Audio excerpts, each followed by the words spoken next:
Now, if the change happens, more than 2 million names will be added to Canada's voters list. And joining me now is the Honourable Marilou McPhedran, our independent senator from Manitoba. Senator, thank you very much for joining us. Thank you, Roger.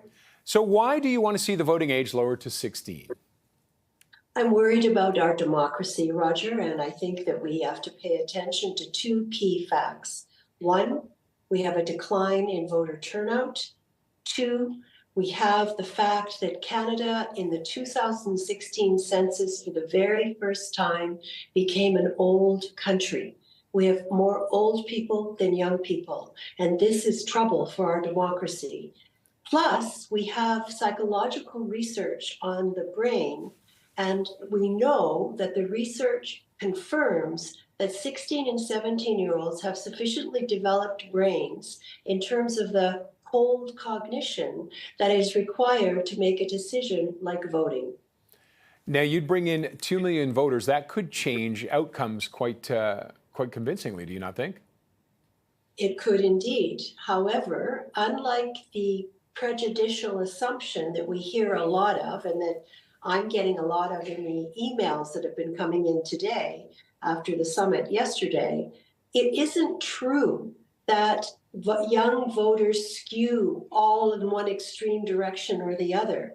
In fact, very credible research done over a decade of exit polls in the country of Austria, which lowered the voting age to 16 in 2007, clearly indicate that young voters in that 16 to 17 segment distribute their votes along a very similar spectrum as other age groups.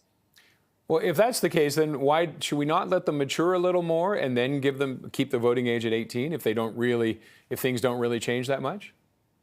You know, Roger, it depends how you define maturity. If what we're talking about is being able to make a decision about the people that are frankly making a mess of the future that you're, as young people, are going to have to inherit and try to sort out, then I'm not at all sure, based on the amazing 16 and 17-year-olds that I come across every day. They're very well informed. They're in a more stable environment usually than the 18 and 19-year-olds that leave home. And if they haven't established the habit of voting young, then they don't continue to vote as a regular democratic investment. And one of the other things that I heard yesterday from a teacher from BC is that every time she engages in her classes 16 and 17-year-olds in voting exercises, whether it's local or whether it's federal or provincial, she hears from parents that it's made a difference in terms of the level of engagement in our democracy and parents being more inclined to go back and vote. And what are politicians saying? I mean, this matters the most to them. What are the politicians saying? You know, there's a whole range. I will say with regret that several of my colleagues in the Senate, it all happen to be men, have taken a position and used very prejudicial language against young people.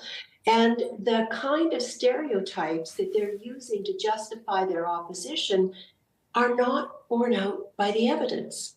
The evidence that has been assembled in many countries in the world is that 16 and 17-year-olds, for the most part, are very engaged already and more than capable of making the decision as to how they're going to vote. All right, Senator, thank you very much for your time today. We appreciate it. Roger, thanks for the interest in voting 16.